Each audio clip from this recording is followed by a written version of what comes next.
할렐루야. 저한테만 사랑한다고 그러지 마시고 옆 사람끼리 우리 학교에 인사합니다. 사랑합니다.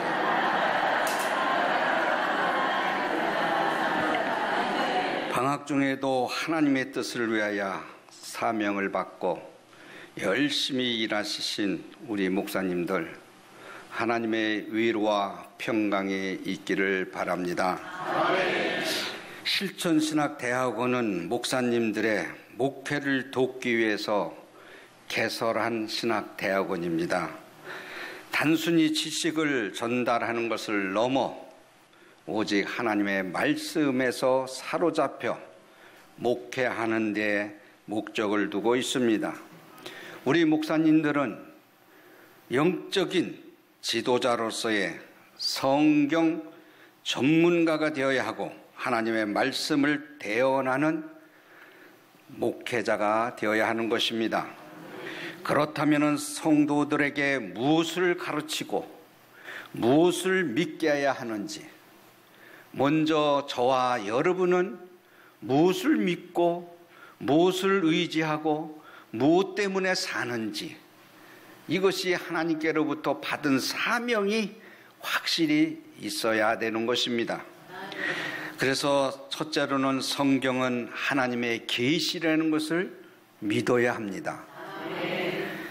성경은 하나님의 계시로 기록한 것이라고 오늘 본문 말씀하셨습니다.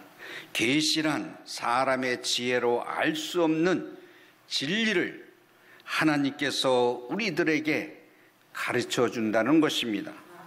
그냥 되는 것이 아니라 무릎 꿇고 세미한 음성 듣고 하나님의 뜻이 뭔가에 구별할 수 있는 그 세계 속에서 들어가야 하나님께서 말씀하시는 그 예언을 안다는 것입니다.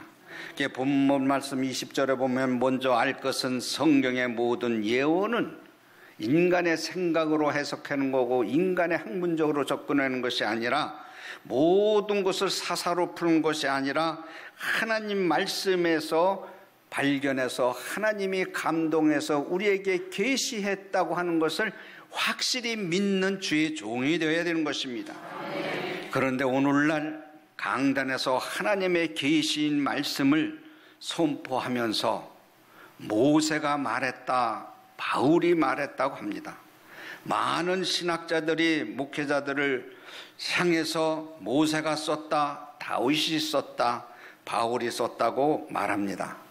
사랑하는 목사님, 이것이 과연 옳은 것입니까?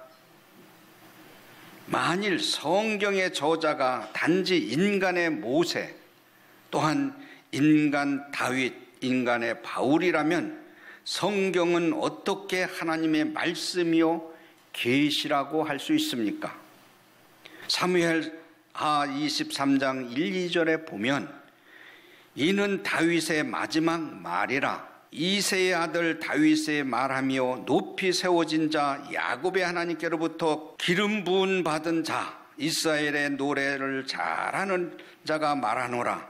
여호와의 영이 나를 통하여 말씀하시며 그의 말씀이 내 혀에 있도다 했습니다.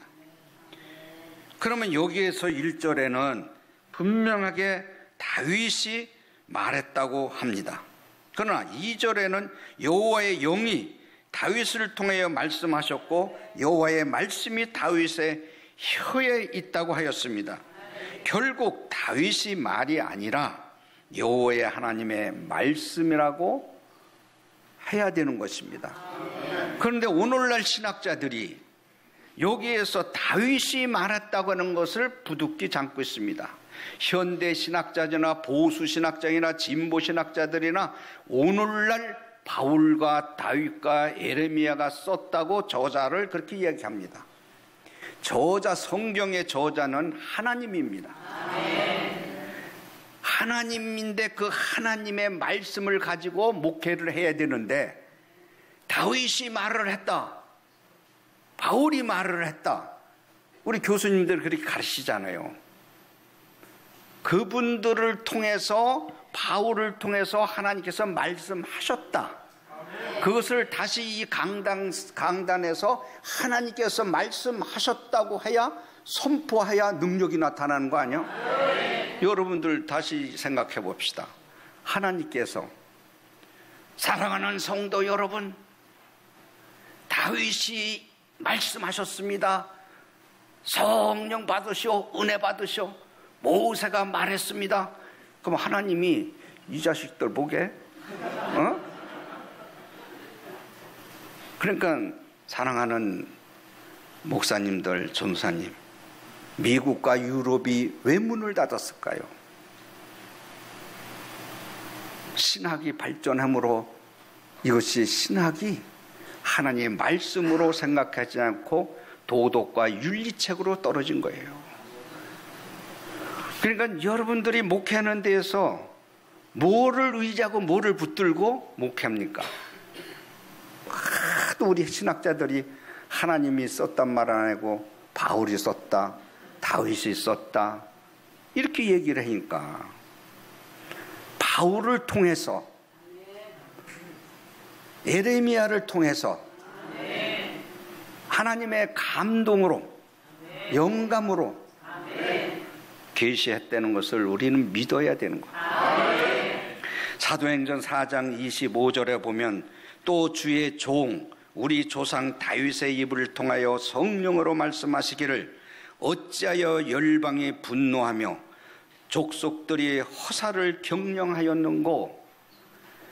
여기에서 인용하는 시편 2편 1절에 보면 다윗의 말이 아니라 다윗의 입을 통하여 성령께서 말씀하셨다고 분명히 기록되어 있습니다.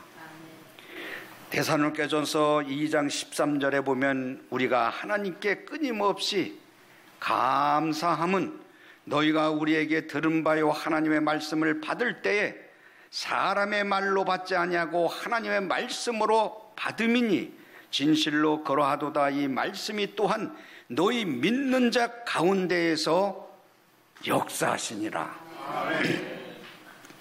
하나님의 말씀으로 받을 때만이 역사한다는 거예요.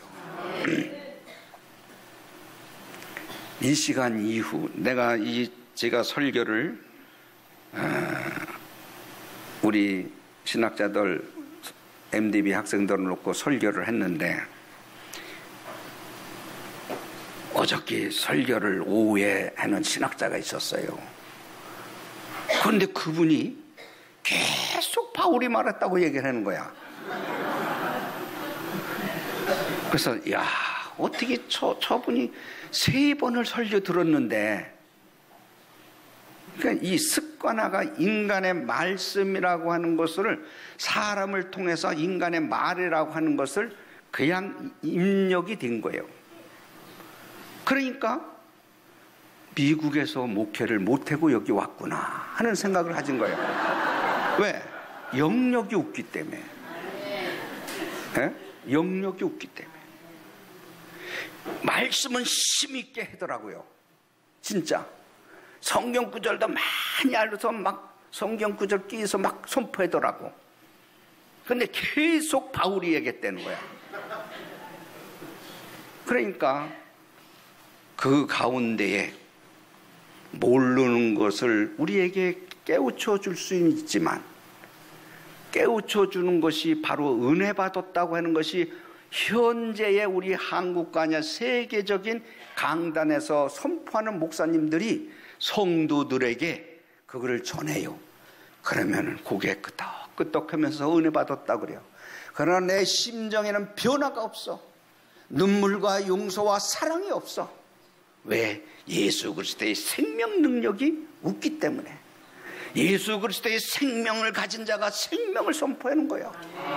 그 생명을 선포할 때 성도들의 가슴에 눈물과 회개와 용서와 사랑을 허당함을 덮어주는 것이 예수 그리스도의 작품인데, 오늘날 그렇지 않잖느냐 이거죠.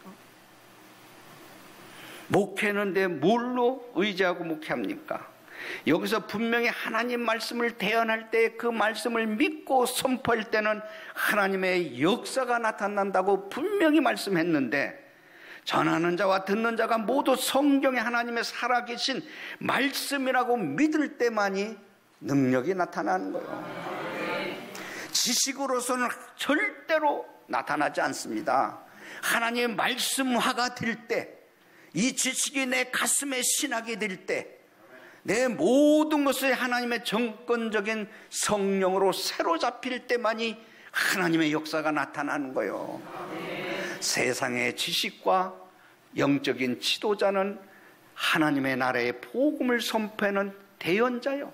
저나 여러분은 아는 지식을 많이 가지고 그거 가지고 설교를 한다 그러면 실패를 보는 거예요. 우리 한국이 이제 선교 들어온 지가 132년. 그전에는 무인가 신학으로 다 했어요. 무인가 신학. 근데 MDB가 생긴 지가 37년 됐어. 그러면 132년에서 37년 빼면 몇 년이에요? 응? 응? 95년은 우리 선배 어른들이 무인가 신학교 나오고 성경 하나 듣고 이게 하나님의 말씀이라고 생각하고 이것을 가지고 붙들고 기도했어. 제목과 말씀을 가지고 읽고 그 가운데에 감동을 받고 메모지해가지고 성도들한테 선포할 때 회개와 용서가 있었어. 구름띠같이 말씀에 모였어요.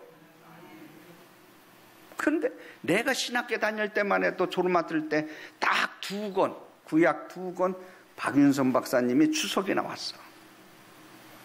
그 이후부터 홍소 같은 책이 나왔어. 학자들이 얼마나 많은 책들이 많이 쓰고 있어.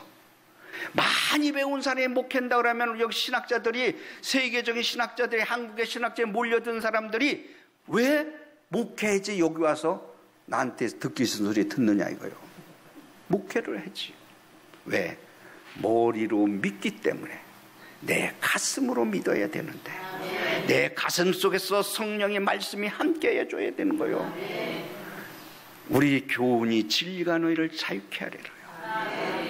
많은 유대인들이 예수 그리스도를 닳고 믿고 의지할 때에 예수께서 뭐라 했어? 요한복음 8장 32절에 야, 네가 내 안에 있고 내가 네 안에 있으면, 내 말씀이 내 안에 있고 내가 네 안에 있으면 진리를 알지니 진리가 너희를 자유롭게 한다.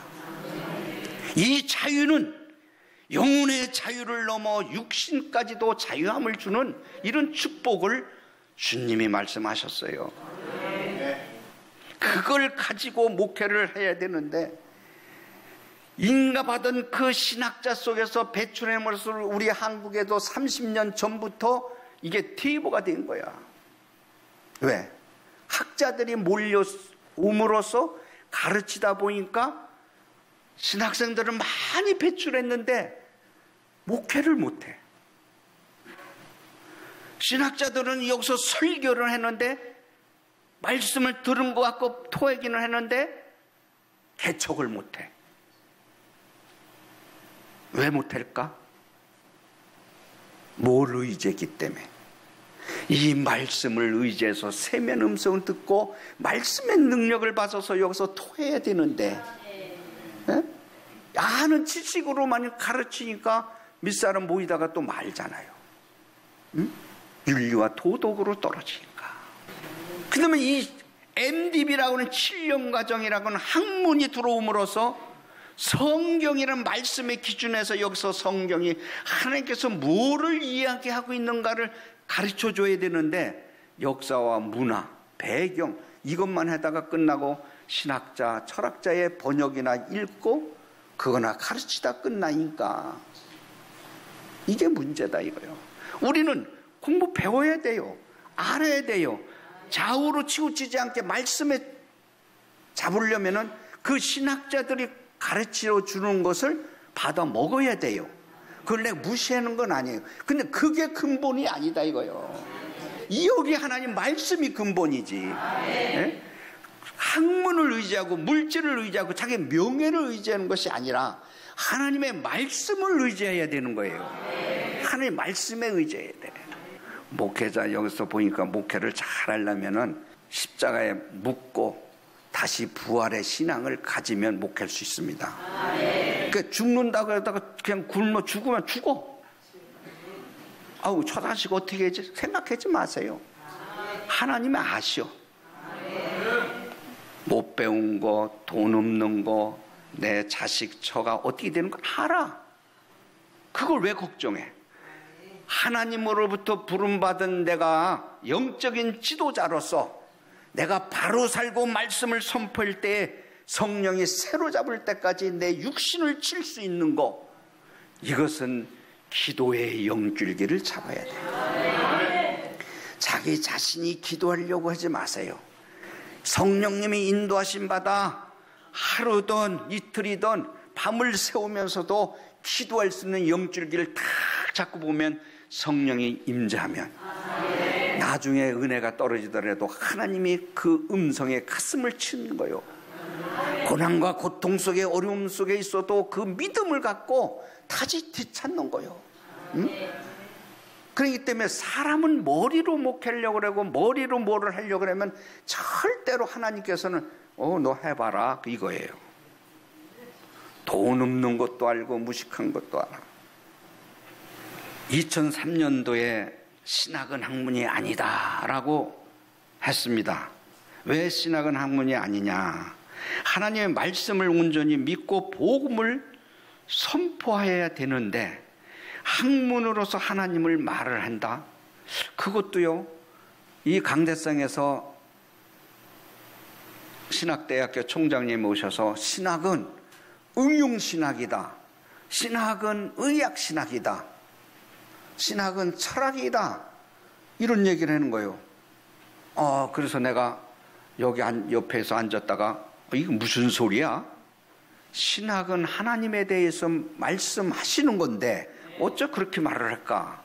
그래서 저는 곰곰이 그걸 연구를 했어요. 신학은 학문이 아니다. 왜? 신학이라는 태초 헬라 철학에서 신학이란 말, 성경에서 신학이란 말이 없어요. 그런데 철학자 플라토니가 신학이란 말을 하나님에 대해서 말씀한다고 말했어. 하나님에 대해서 이런 하나님이다라고 논리적으로 체계적으로 말했다고요. 그래서 그것이 학문화가 되어버린 거야. 그러나 하나님께서 늘 성경에 보면 하나님께서 말씀하셨다고 얘기했지, 하나님께 갈아서 말씀하셨다 그러는 거야. 그 학문이 발달함으로써의 하나의 학문화가 됐어. 그런데 그 학문이 신학에 대해서는 신학이란 말을 하나님을 일컬어 맡은 플라톤이 얘기한 거를 넘어서 이제는 세상적인 논리적으로 뻗어나가더라고. 그래서 신학은 복음이요 생명인데 하나님의 말씀에 대해서 얘기하는 건데 신학으로는 이것은 학문화로 자꾸 만들어지니까 이 기독교가 몰락되는 거예요. 성경을 하나님의 계시로 온전히 믿고 선포함으로써 인간의 우리 삶과 역사 속에 그리스도의 생명의 풍성이 넘쳐서 여러분들의 교회와 자손 만대의 복을 받기를 주의 이름으로 축원합니다. 둘째로는 성경은 성령의 감동으로 기록되었다는 것입니다. 하나님께서 여호수아를 통해서 해와 달을 멈추게 하신 사건을 잘 아실 것입니다. 여호수아 10장 12절과 14절에 있는 말씀을 보면 여호와께서 아모리의 사람을 이스라엘 자손에게 넘겨주시던 날에 여호수아가 여호와에게 알려 이르되 태양아 너는 멈춰라, 달아 너도 멈춰라. 태양이 멈추고 달이 멈추기를 백성이 그 대적에게 원수를 갖기까지 하였느니라. 여호와께서 사람의 목소리로 들으신 일을 이룬 날은 전에도 없었고 후에도 없으니라. 오늘날 이 신학자들이 이 말씀을 믿느냐? 그대로 믿지 않는 사람이 너무 많아. 태양이 멈춘다는 것은 인간의 이성으로 이해가 되지 않는다는 거예요. 지구가 멈춘다고 하는 거 세상의 이 천지 창조를 하나님이 한마디로 쓸어버린다는 거, 이걸 믿지 않는 거야. 그러니까 성경에 분명히 나와 있는 말씀을 믿지 않는데 어떻게 성경을, 이 말씀을 믿겠어? 예수님이 죽은 나사로를 살렸는데 어떻게 믿겠어? 성전 미문에서 한 푼 주시오 한 푼 주시오는 안진뱅이도 내가 은과 금은 없을 때 나에게 있는 건 너한테 준다. 나사렛 예수의 이름으로 일어나라. 그걸 어떻게 믿겠어? 그 일어난 걸 어떻게 믿겠어? 그걸 믿지 않는, 귀신을 쫓고 또 절름발이를 또 일으키고 모든 이적을 행한 사람들을, 그거를 믿지 않는데 어떻게 이걸 하나님의 말씀이라고 믿느냐. 이거 누가? 공부 많이 받은 신학자들이, 목사님들이. 그러니까 강단에서 하나님의 말씀에 능력이 없으니까 햇소리 하는 거예요. 응? 일부 신학자들이 이걸 본다 그러면은 십자가와 부활을 믿어요. 2000년 전에 하나님의 영광을 비워두고 낮고 천한, 겸손하시면서 죽기까지 십자가의 피를 다 흘리시면서 다 이뤘다. 인류의 죄를 전부 너에게 이 피로서 다 사함을 주었다고 하는 하나님의 아들 예수 그리스도, 삼일체 예수 그리스도 하나님이 다 이뤘다 하시면서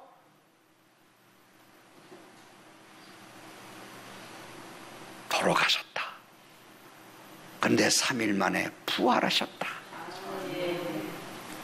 그러면 내가 태어나기 전 2000년 전에 나를 위해서 죄를 위해서 돌아가셨던 걸 믿어요? 안 믿어요. 안 믿어요. 그걸 믿어야 십자가와 부활의 신앙을 가지고 목회를 해야 되는데, 내가 죽음으로, 우리 기독교는 다시 십자가의 모든 것을 묻을 수 있고 그것의 못에 박아 피의 모든 것을 묻어버려야 되는데, 그러면 다시 사는 거예요. 다시 사는 거예요. 오늘의 천안과 여기에 이루신 하나님이 16년이라는 세월 고난과 고통 속에서 물로 배쳐온 게 하루 이틀이 아니야. 응? 그 고난을 어떻게 이기냐? 노량진에서 토큰 하나가 없어서 방배동까지 걸어왔다면 믿겠어? 그래도 남한테 벌려보지 않았어요. 왜? 내 아버지는 돈이 많기 때문에, 내 아버지는 능력 있는 하나님이기 때문에, 내가 하나님의 관계에 이 막힌 담이 헐어지면 하나님은 물 붓듯이 준다고 하는 믿음의 실상이 내게 있기 때문에. 사랑하는 목회자 여러분, 디모데후서 3장 16절에 보면 모든 성경은 하나님의 감동으로 된 것으로 교훈과 책망과 바르게 함과 의의로 교육하기에 유익하다고 그랬어. 분명한 사실은 성경은 하나님의 감동으로 기록되었다는 사실입니다. 또한 일부가 아니라 모든 성경이라는 말씀입니다. 성경 전체가 하나님의 말씀이라고 인정해야 되는 거예요. 학자들은 자신들이 학위를 받기 위해서 공부한 그 문헌들에게만 관심을 보이고, 모세오경을 하고 역사서나 시가서나 사복음서나 바울신학을 공부한 사람이, 자신이 그 전공한 사람이 그 책만 보고 그 원서만 보고 하다 보니까 학설로만 나열하고 오늘날 그 학설로다가 여러분들한테 전파하니까 그걸 받아먹고 목회를 내니까 MDB 학생들 3년 동안 일반 대학하고 3년 동안 목회를 못해, 개척을 못한다. 부교육자, 부목사. 우리 백석대학교에서 300명 모집해서 250명가량이 목사 안수 받더라고. 실제로 몇 명 손 꼽아야 목회하는 거, 개척. 왜? 여기에서 가르치는 목사님들이 그리스도의 영이 없으니까, 그리스도의 말씀으로다 능력으로다가 가르쳐야 되는데, 학문으로 가르치니까 학문으로다가 목회를 내가 안 되니까 문 닫는 거예요. 문 닫는 거예요. 그러니까 학문을 내가 무시하는 게 아니라, 학문을 모토로 삼는 게 아니라, 학문을 배워서 하나님의 말씀으로 모토로 삼아서 말씀화가 될 수 있도록 여러분들이 기도하고 말씀에 사무쳐야 되는 거예요. 하나님께서 사람을 세우시고 그들 안에 깨달음과 감동을 주시는 이도 하나님이시며 성경의 말씀이라는 것을 믿어야 되는 거예요. 목회자 여러분, 수업 시간에 성경을 어떻게 배우고 또한 어떻게 역사적인 사실을 배우는지는 난 잘 모르겠으나, 그러나 실천신학대학원에는 목회의 일선에서 목회는 방법과 목회는 데에서 도움되는 그런 목사님들이 와서 여러분들 앞에 강의를 하겠지만은, 그러나 그것을 모방을 넘어서 내 하나님과 나와에 대한 그 작품이 있어야 돼요. 목회의 철학이 있어야 돼요. 하나님과의 나의 관계점에서 성경에서 나에게 말씀해 주시는 역사적인 배경이 나의 가슴에 있어야 되는 거야. 그래야 성경 과목에서 하나님이 우리에게 들려주시는 그 말씀으로 도움을 받고자 여러분도 여기 오셨지만, 그러나 디모데후서 1장 2절에 보면 이런 것을 여러분들이 깨달아야 돼요. 로마 감옥에서 순교를 기다리는 사도 바울 선생님께서 믿음의 아들 디모데에게 유언과 같은 서신을 보낸 편지를 여러분들은 잘 아실 거예요. 에베소 교회가 극심한 핍박을 받을 때 두려워하던 디모데에게 복음과 함께 고난을 받으라고 바울 선생님이 서신을 했었어. 그렇다면 디모데에게 보낸 바울의 서신은 에베소 교회에만 보내는 인간의 편지인가? 분쟁하는 고린도 교회에 보낸 서신은 고린도 교회인들에게만 적용되는 바울의 훈계의 말인가? 성경이 하나님의 말씀이라고 하는 것은 인간 바울이 보낸 편지가 하나님의 계획과 섭리와 그리고 하나님께서 영감으로 통하여 쓰여졌다는 고백이 없는 이 실정이 아니냐. 그렇다면 디모데후서가 디모데만을 위한 말씀이라고 하면 그 편지라고 하는, 바울이 쓴 편지라고 한다고 하면 다시 읽고 믿고 의지할 필요가 뭐 있습니까? 그렇지 않아요? 그 시대에 에베소 교회에 고난과 고통과 난리와 분쟁이 있을 때에 너희들은 그 고통과 고난을 참고 견디라. 2000년 이후부터도 우리 한국 기독교회, 세계 기독교의 교회 안에 어려움과 분쟁과 난리와 고난이 없어요? 그 시대에도 하나님 예수 그리스도가 바울 선생님을 통해서 영감으로 다 편지를 한 것을 오늘의 현재의 교회에도 적용이 되지 않느냐 이거요. 그게 하나님의 말씀이다 이거요. 그러나 신학자들이 그 시대에 그 에베소 교회나 고린도 교회에 한정을 두고 있다 이거요. 거기서 끝이고 말아요. 요한계시록 2장 7절에 보면 예수께서 에베소 교회에 보낸 편지를 마무리하시면서 귀 있는 자들은 성령의 교회들에게 하시는 말씀을 들어라. 성령의 교회들에게, 교회에게 말하는 게 아니라 교회들에게, 그러니까 교회가 아니라 교회들에게 말씀하셨다. 이게 교회들에게, 하나의 국한된 에베소 교회, 갈라디아 교회, 데살로니가 교회를 하나의 국한된 것을 넘어 이 세계 지구촌의 어느 곳에든지 인간의 삶을 사는 곳에는 고난과 외로움과 슬픔과 기쁨이 있는 그 가운데에 적용되는 하나님의 말씀이라는 것을 믿고 순종할 줄 아는 여러 신학자들이나 목회자들이 있기를 바랍니다. 오늘 종교개혁 500주년 기념 행사라고 많이 세미나도 했죠. 세미나 하는 거 보세요. 누토, 칼빈, 아브람, 카이퍼, 증언글이 이야기한 것만 나열하고 개혁을 안 하는 거야. 500년 전에 예수 그리스도가 앉아 있어야 될 자리에 교황이 있었단 말이에요. 성도들에게 물질을 요구하면서 물질로 구원을 받는다고 하는 그런 오늘의 현재가 500년 전에 있었던 것이 한국교회에 지금 답습하고 있지 않느냐 이거요.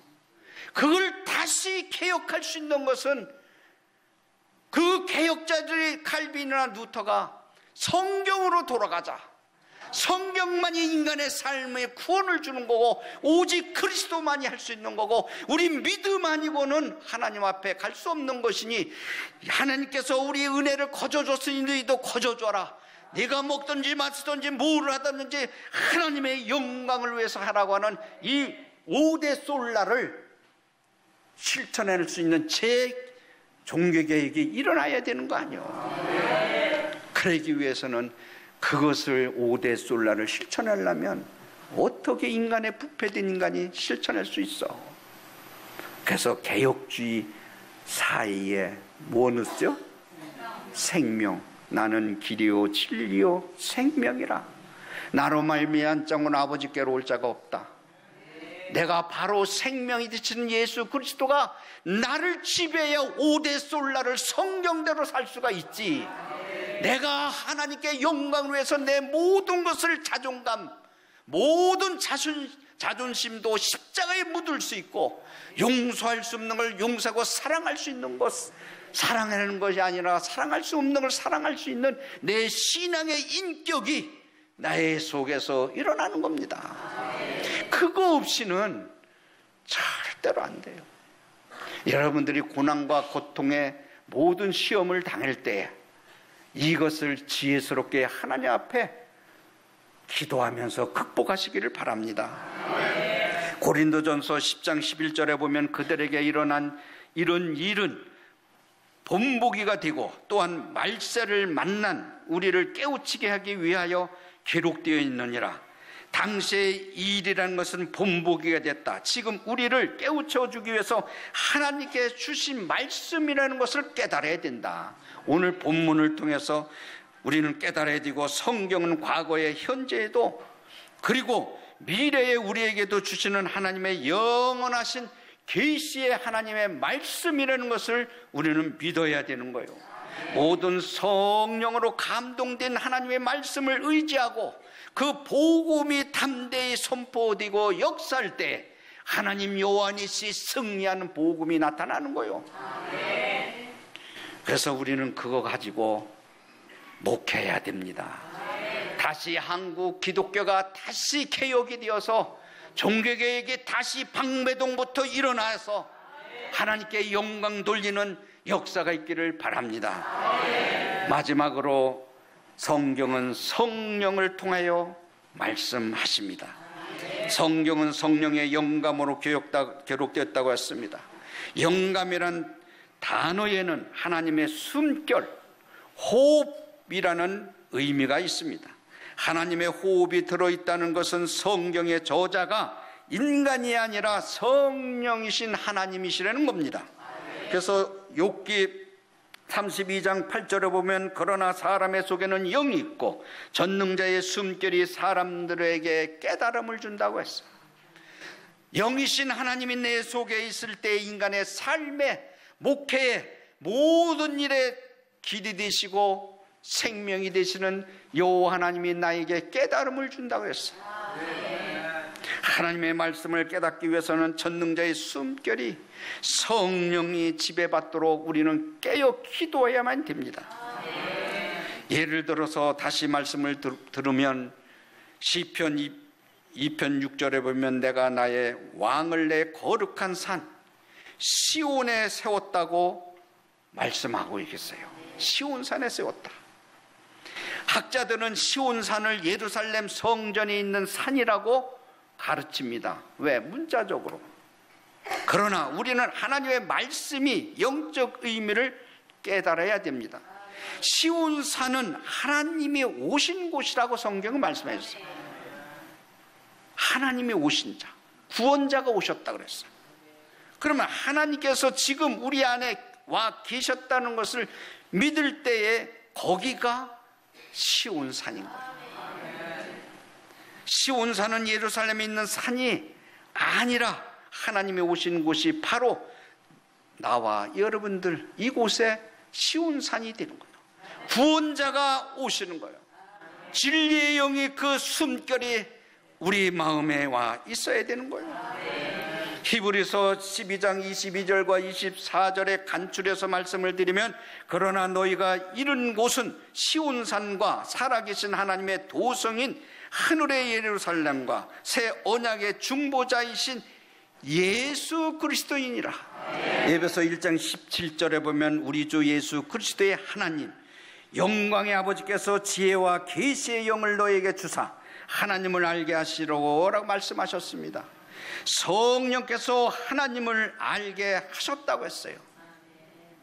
우리가 하나님을 아는 것, 요한복음 14장 26절에 봐도 보효사 곧 아버지께서 내 이름으로 보내실 성령, 그가 너희에게 모든 것을 가르치시고 내가 너희에게 말한 모든 것을 생각나게 한다 했습니다. 지식에서 뭘 깨닫고 생각나게 하는 거 아니라 하나님 앞에 무릎을 꿇고 보효사 성령님께 구할 때에 세면의 음성 듣고 깨달음을 줘 그 깨달음 갖고 말씀으로 선포하는 주의 종들이 되기를 바랍니다. 성령께서 우리에게 모든 것을 가르친다고 했으며, 성령의 감동으로 기록된 말씀은 성경은 성령께서 풀어주고 성경이 답이라고 하고 말씀하고 있습니다. 고린도전서 2장 10절과 11절에 보면 오직 하나님의 성령으로 이것을 우리에게 보이셨으니 성령은 모든 것 곧 하나님의 깊은 것까지도 통달케 하시니라. 사람의 일을 사람 속에 있는 영위에는 누가 알리리요? 우리 인간의 생각과 모든 것은 하나님의 영위에는 누가 알리요? 하나님만이 알 수 있다. 하나님 위에는, 하나님 영위에는 알 사람이 없다 말씀하고 있습니다. 여러분, 오직 성령으로만이 하나님의 말씀을 깨달을 수 있을 뿐만 아니라 성령 충만을 받아서 하나님의 말씀을 담대히 복음을 선포하는 주의 종이 되기를 바랍니다. 사랑하는 목회자 여러분, 어떻게 해야만 성령을 받을 수 있습니까? 성령을 받기 위해서는 기도해야 된다는 것입니다. 기도하면서 회개해야 된다는 것입니다.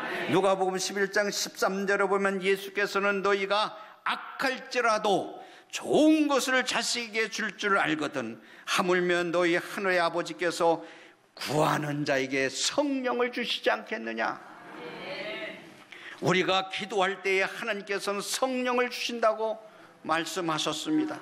그러면 설교자는 기도와 능력을 믿어야 하고 우리 삶 속에 기도하는 말씀 속을 집중해서 성도들한테 영적인 말씀을 선포해야 되는 거예요. 이 강대상에서 모든 것을 세상적인 말하고 시간 다 보내는 이 목회자들이 회개해야 되는 거예요.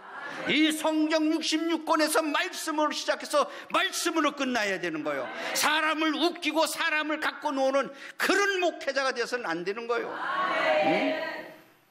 우리는 이 기도할 때만이 하나님의 능력 가지고 해야 되는 거예요.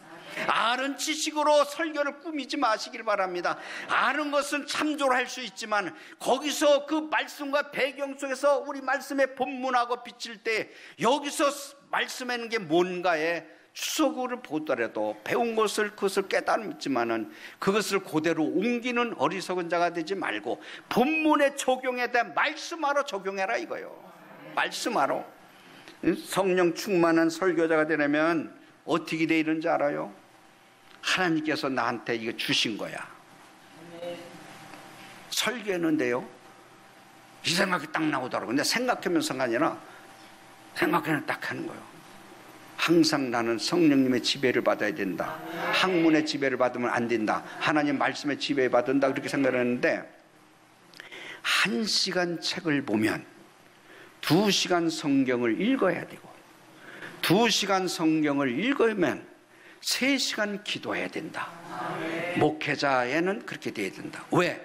다시 바꿔 얘기하면 성경과 기도를 5시간 하고 책을 보면 성령의 하나님의 말씀의 영감에 지배를 받지만 거꾸로 책을 5시간 보고 성경과 기도를 1시간 한다고 하면 학문의 지배를 받는 거야. 절대로 학문의 지배를 받으면 목회 못합니다. 남을 가르칠 수는 있지만은 목회는 못합니다. 다시 말해서 미국과 유럽에서 공부를 많이 해갖고 왔는데 그것이 생명이 없는 막대기 갖고 와서 꽂아놓으니 열매를 맺느냐 이거요. 생명이 없는 학문을 갖고 왔단 말이에요. 생명이 있는 예수 그리스도의 복음을 갖고 와서 여기서 학생들한테 말씀을 선포하고 가르쳐줘야 되는데 죽은 생명을 갖고 왔단 말이야.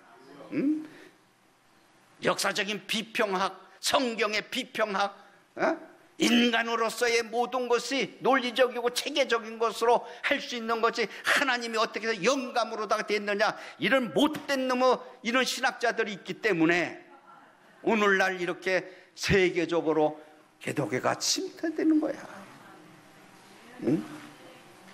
사랑하는 여러분, 진짜 하나님 앞에 사랑받고 싶어요?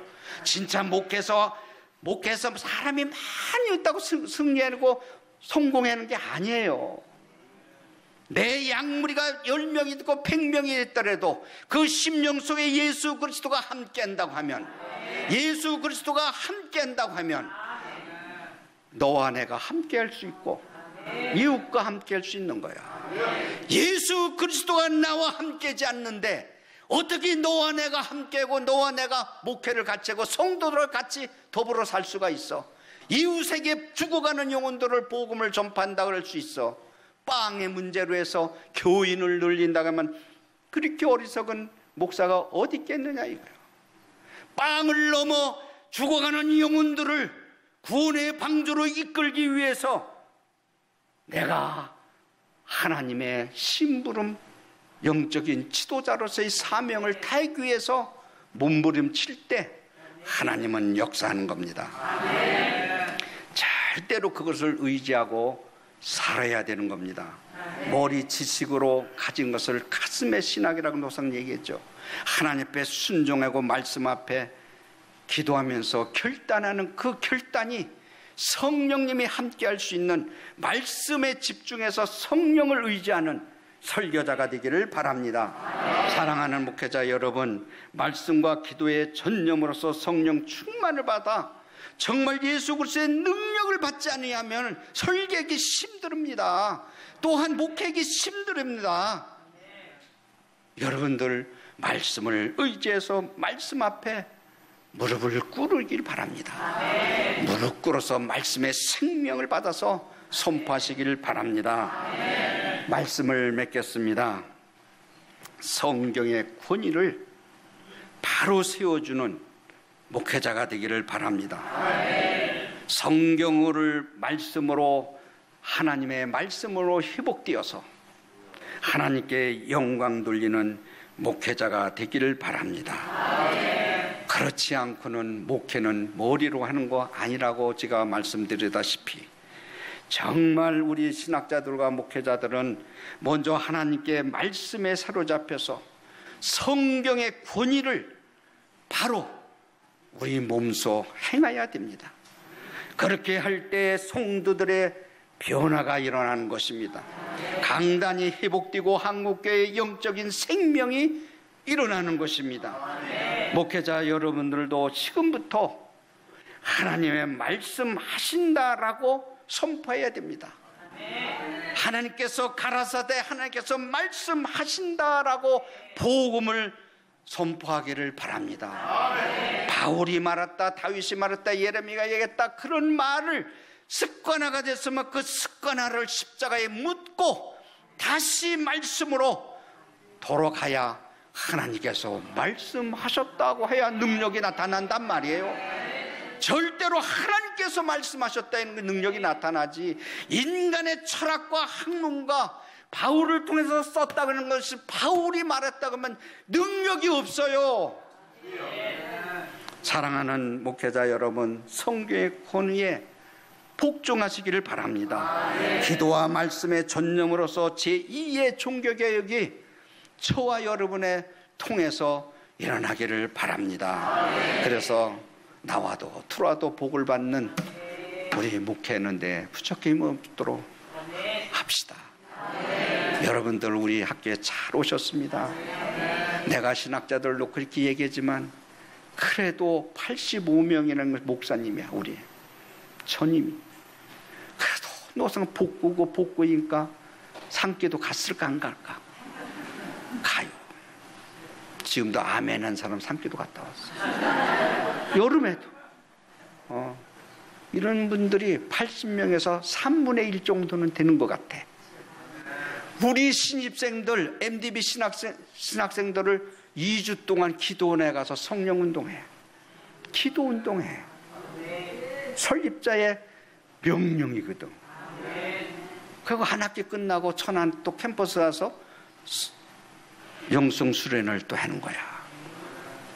그것은 초계파적으로 강사님을 모시고 감력의 목사, 침력의 뭐 성령 충만한 사람, 말씀에 처하는 사람, 학자 모시면 소용없어. 성령이 충만한 사람이 말씀이 젊은이들의 가슴에 꽂히거든요. 그러니까 그나마 우리 학교는 희망이 있어요. 여러분들이 기도 안 해주면 기도불이 꺼지면 또 안 되는 거야. 기도 많이 해주고 저 같은 부족한 사람을 위해서 기도해 주시고, 그래서 정말 하늘에서는 기쁨이 있고 우리에게 소망도 하늘에 있는 것을 서로 해서 나와도 들어와도 복을 받을 뿐만 아니라 3세대 이루어 영원토록 축복받는 주의 종들이 되기를 주의 이름으로 축원합니다.